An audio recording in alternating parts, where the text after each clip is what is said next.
Bon les gars, la semaine dernière, je vous avais annoncé que les marchés allaient se péter la gueule et ça va continuer.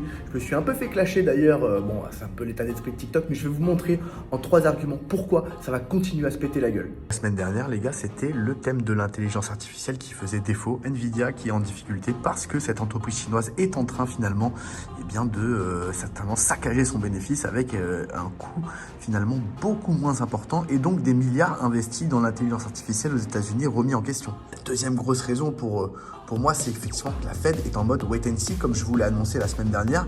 La Fed ne va pas baisser ses taux, c'est pas attendu. On a eu encore d'ailleurs des résultats, regardez, d'inflation qui accélère la semaine dernière à 2,6 sur un an en décembre. Donc voilà, c'est pas des bons chiffres pour Jérôme Powell et pour la Banque fédérale. Donc ça va encore ralentir les baisses de taux. Gros argument pour moi, c'est que les grosses entreprises, et on le voit ici derrière avec Meta qui a publié des résultats d'ailleurs intéressants, mais avec des perspectives sur les prochains trimestres qui sont mauvaises. Et ça, c'est des choses qu'on n'a pas eues depuis des années, notamment sur les grosses entreprises.